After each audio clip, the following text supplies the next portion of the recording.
Good morning, good afternoon, good evening, ladies and gentlemen.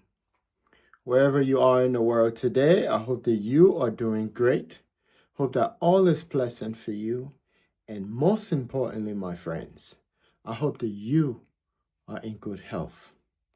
Once again, welcome to the Common Sense channel.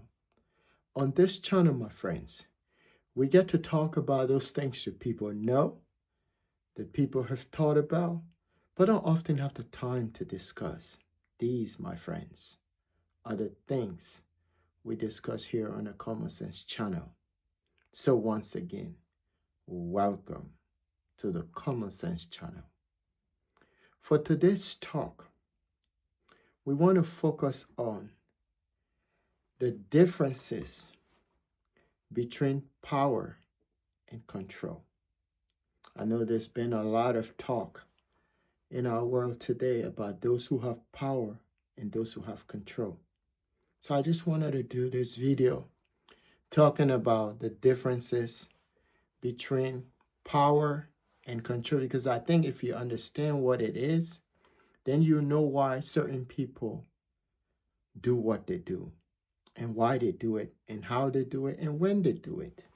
So the difference between power and control are simple. Power is the ability to do things that you want to do. It's to make things happen now. It's not tomorrow. It's not the day after. It's not next week. It's not week after next week. It's not next month. It's not next year. It's things that you want happen now. Control are those things that you want happen, but at your own time. Or those things that someone wants happen, but at their own time. The same is for power. So it could be either you making it happen now or someone making it happen now through you, or you making it happen when you want it to happen, or someone making it happen when they want it to happen. So that's the difference between power and control.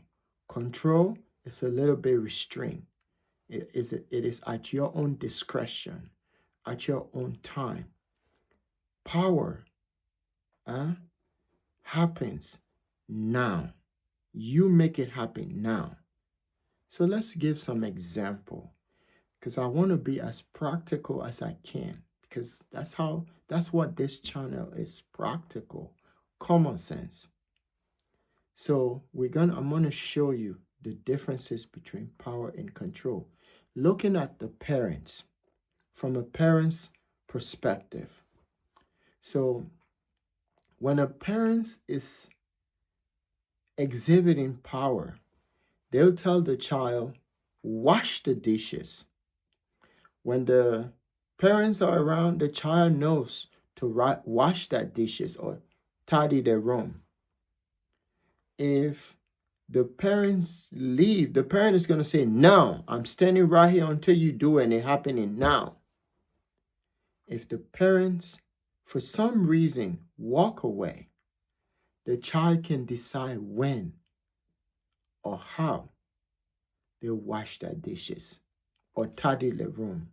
They're going to do it, but they're going to do it at their own time because the parents are not in the picture. But if the parents is there and say, you do it right now or you're not going nowhere, you see the child goes right away and take care of the dishes or tidy their rooms or room. But if the parents are not in the picture, the child will do the dishes or tidy the room, but they'll do it at that time. So that's the difference between power and control. Now, when you look at, sorry for doing this, but let me just give a disclaimer in this video before I proceed into what I want to say, the talk for today's video. Whatever I'm saying on this video, YouTube, because you're the ones that flag people's video unnecessarily, are strictly based on educational purposes. The intention of this video is to inform, educate, and teach. Again, to inform, educate, and teach. That's what this video is about. So let's give another example of how power and control, both of them work together. Because once you understand these things, again, you start to see why some of the powerful people in our world today do not really have control. They do have power. You understand? They do have power, but it can bounce between the two. They can bounce between power and control, provided if they're forceful, like in some dictatorship, in a dictatorship. Because I can say all form of government is a form of dictatorship. It's using the same method, power and control. You understand?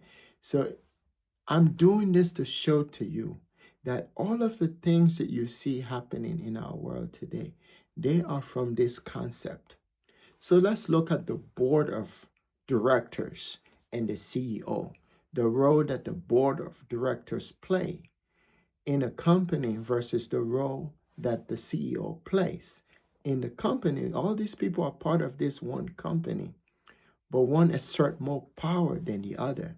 So in a company that has a board of directors and the CEO, the CEO of the company has more of control. So they controls the everyday functioning of the company. So everyone that works within that company has to report to the CEO. It's all control. Now, the CEO sometimes may try to assert power, but their limitation is so slim. So they try not to cross the boundaries. With the boundaries that I talk of are boundaries between the CEO and the employees. You understand?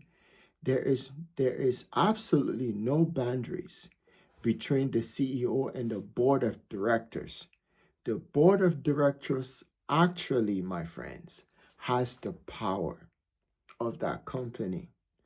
And the CEO has to adhere to whatever direction or directives that the board of directors has put forth. My own thing is, for the most part, you will not know these individuals because they are anonymous. Some of them may show up, but for the most part, when you go to most companies, you see the CEO, then you see the next person next to him, his deputy, and then on you, but you never see the board of directors. Some companies might disclose the information, that is if they want to, or maybe some government regulation requires that they show themselves. But for the most part, you never know these people. But these people are the one that has power. So they can come and say, today, we want to restructure every aspect of this company. And they're not talking about tomorrow.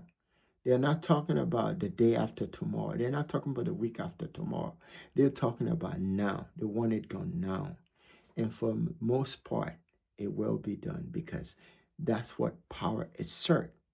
The authority that encompasses power makes things happen now.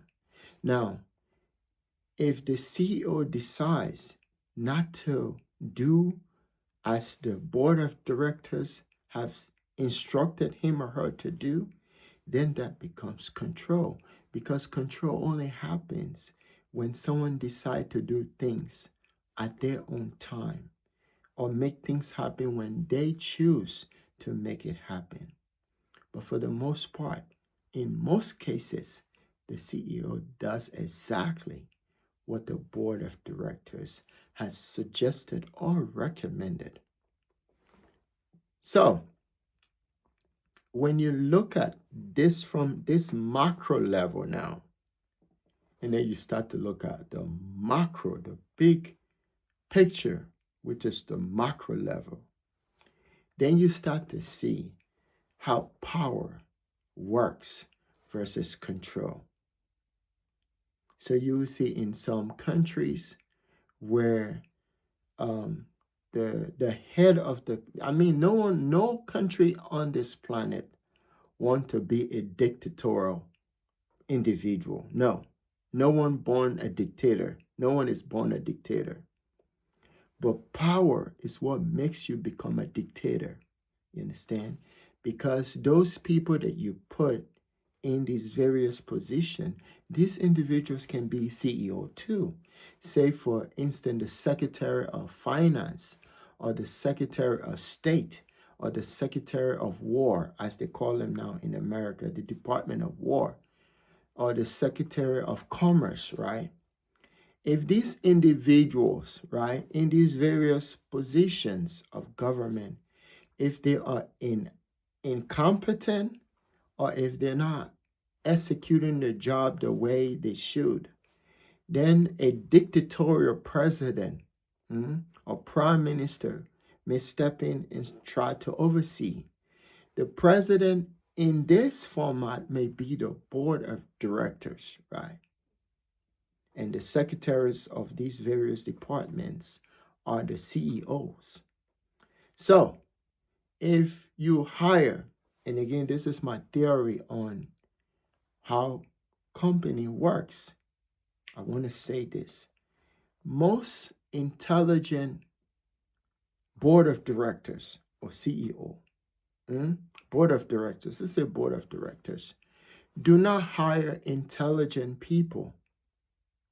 People who are obsessed with powers or power do not hire. This is true. Do not hire people who are competent, people who are intelligent, and people who are smart. Why? Because they don't want you to question the authority. People, again, who are obsessed with power do not hire people who are competent, smart, and intelligent. Why? Because they don't want someone or anyone that they hires in this position to compete with their authority or question their power. So they'll hire yes man, yes sir, yes ma'am, yes sir kind of individuals. Sometimes, unfortunately, those individuals are incompetent. So now it is left upon the board of directors. In government, that individual will be the president, and he or she has these shadowy people in the background that are, you may not see them, but they are part of the board of directors and they are pulling the strings. So now, if that individual, that this board of director, that would be the president and all of these shadowy people in the background, if that person is incompetent, then the president comes in and start to dictate to that person on what they want them to do and how they want them to do. That's why they never hire competent people. And the incompetent individual will just cave because that is his or her nature. And the board of director, the president, the prime minister already knows that before they even hire that individuals, that individual was incompetent. You see that in your workplace. The people who are competent, well-spoken, able to articulate themselves, outspoken, those people never get promotion. They are always sidelined because why? They already have these eyes. The board of directors of this company already have people on you, watching you. Every time you come up with new suggestion, they are documenting these new suggestions. Sometimes they already know these suggestions are things that they ought to be implementing, but they know that if they implement them, then that means it's going to be taking money from them. So they just let it flow. Every month that they get that company gets by with all of these flaws and all of these issues, is more money for them. Like they say, if it's not broken, don't fix it. That's what happened in this company. So the more the incompetent CEO continues to break in more money for them on a broken system, the better it is. So you wonder, you are sitting there, you're smart, you're intelligent, you see what's happening, and you know it's wrong, but then you say, why is he still in the job? Why is this incompetent CEO still in the job?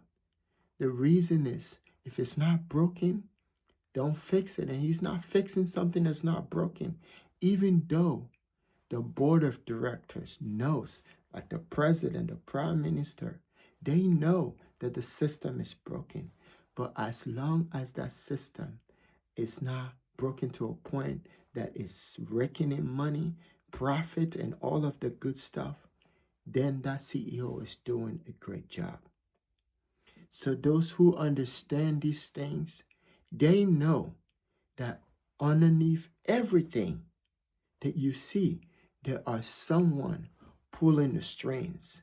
And those who are pulling the strings, my friends, you'll never see them. You'll never see them. You think when you go to vote for election, during election time, you think you're voting for a president. Just like when you see a nice, beautiful woman, sister out there, behind that woman are all these people that you don't know. Until you get to meet them, until she introduced them to you. It's the same as the president. Behind the president of any country, there are these people. Now, I'm not talking about his families. No, I'm talking about shadowy peoples that you don't know of. But those people that are in his surroundings, like his secretaries of all of the departments, they know the shadowy peoples behind him. You understand? And guess what? They're all working for these people, but you can't see them. So that's the illusion. So whenever you're in an election season, you're voting for any politician, just know that behind them are these people that are pulling the strings. Just like your family. If you married a woman that is very family oriented, that will stand by her family, not the ones that you are going to create with her, though. It's the one that she came out of. If you notice that, and if you're not a family oriented person, don't go into that relationship. You understand? It's the same thing as if you know you're CEO and you're someone that's very ethical, very principled. Don't take on a job that you know will compromise your ethics, would make you do things now without thinking about it, because the board of directors, they don't give you enough time to think. In fact, you don't think about anything that has to do with the functioning of that company. Everything that has to do with the functioning of that company has to do with the board of directors. They run that stuff. You are just like a carrier. You know, a carrier? A carrier is someone that picks things and take to one location for someone. He's not doing it for himself or herself. He or she is doing it for others and get paid. So that's what you are. You are an executor. You execute things, duties. So you don't run that stuff. They do.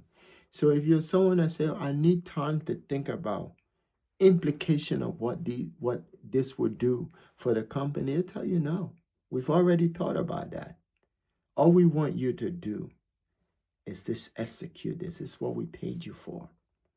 So if you know you're someone that like to follow principles, do things the right way, don't take on a job like that. That's why some people, they get out of college, and they want to affect change in the world. And they go to work for some company and they notice that that company does not fit their principles and values.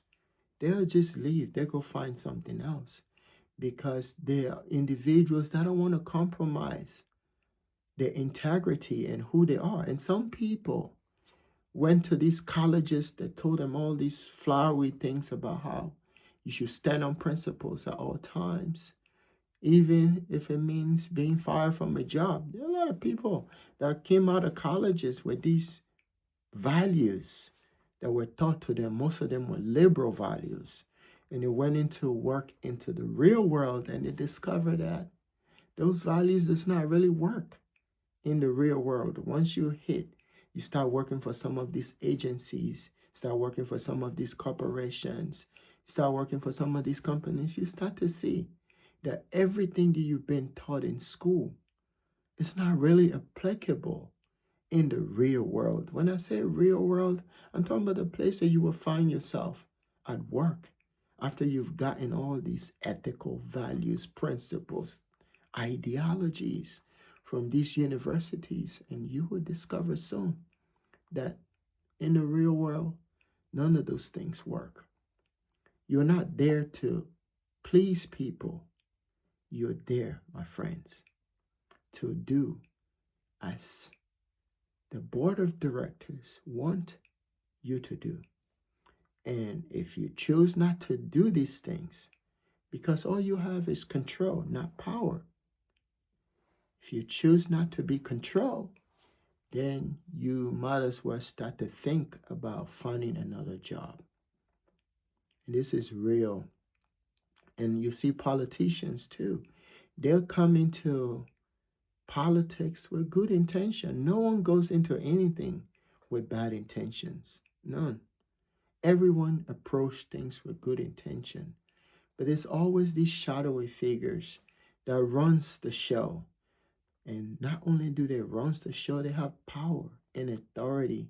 I want to say power. Let me just say power and authority is the same thing. So since we're talking about power and control, let's say power. And this individual have powers, and powers demand now. There's no like tomorrow, the day after, the week after, the month after. They know it's now. It has to be done now. Power makes things happen now. That's why, as they said, whenever the president of the United States, this country, whenever he pass, sometimes he don't even need to sign an executive order. He just need to talk about it. The moment he talks about it, all of the CEOs of the governments start to implement these things. The moment he signs whatever he's thought about, he signs them into law, they goes into effect immediately. That's what power does. Power make things happen now, like now. Control is when you are not being pressured by power. You can do things when you choose to do them. You can make things happen at your own time, on your own watch. That's control. You understand? We see that all the time. Like, I control my car. I control where my car can go and where my car can I go at my own time. Understand? But say if someone had power on like for instance, BMV has power over your car. BMV can decide if you don't adhere to the laws to suspend your license. And now you don't have control over your car. You can't drive it. Now, if you choose to drive your car and you get pulled over, guess what? You go to jail, you see? Or you get fined. Now you have to go to court. Now you're spiraling down. Now you're in trouble, you see? So there's this difference between power and control. And that's why sometimes I want people to understand these things. Because once you understand the difference, now and then you start to understand that who has power and who has control. For instance, United Nations, right, do not have power. United Nations do not have power. They have control. That's why they're slow. They do things at their own time. Those who have power are the ones that if they say, go arrest this person today, it's happening now. Because they've already put in all the mechanism to make that happen now. United Nations cannot do that. So United Nations is a typical example of control but no power. And those who have power, they make things happen now. So I don't want my video to be too long. I just wanted to come in here, as I've always done. We have to think differently. As I've always said, our thinking is our diversities.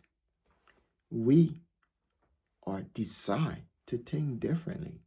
And all of these thought processes are what makes the world go around. You understand?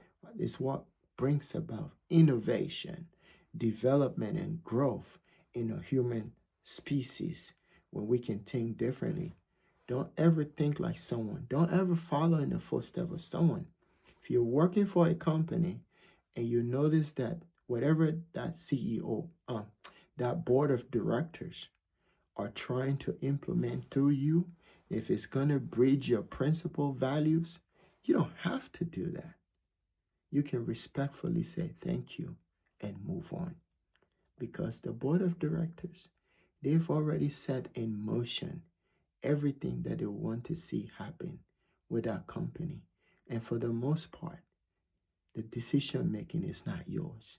You are just controlling whatever or implementing whatever decision that has already been designed, programmed for you. And if you think any of those decisions are gonna how to say are gonna compromise your decision making, then I think it's best that you step aside. But in our world today, there are people, as I said, most of these board of directors, companies do not hire competent people. They do that because power do not like competition. You understand? Power do not appreciate competition. Power do not appreciate resistance. Power do not appreciate challenges. You understand? That's the only thing, these three things that power resist. And if you're those, the best you can do not compromise your integrity, your principle, and values. Just walk away. So I've always said I want to thank all these people who support my video, watch my channel. I hope that you are doing great. I hope that all is pleasant for you. I thank all those people that stay with me throughout this time. And most importantly, my friends, I've always said, the greatest thing that could ever happen to you is not the day you're born, the day you had a fresh child, the day you graduated from high school, college, the day you became a lawyer, doctor. None of that stuff. The greatest thing, my friends, that could ever happen to you is the day you discover yourself. Because from that moment on, you start to understand the differences between power and control. Power always supersede control. And those who are working for power are also working under the supervision of those who are pulling the strings. In this case would be the board of directors. If we're looking at from a company standpoint, and these individuals do not want competition, do not want resistance, or do not want to be questioned. They just want you to do as they say, and now make things happen now. And that, my friend, is the essence of this video. Power and control. I hope that you are doing great in our world. Hope that all is pleasant for you. And most importantly, my friends, I hope that you are in good health. Have a pleasant day. Thank you.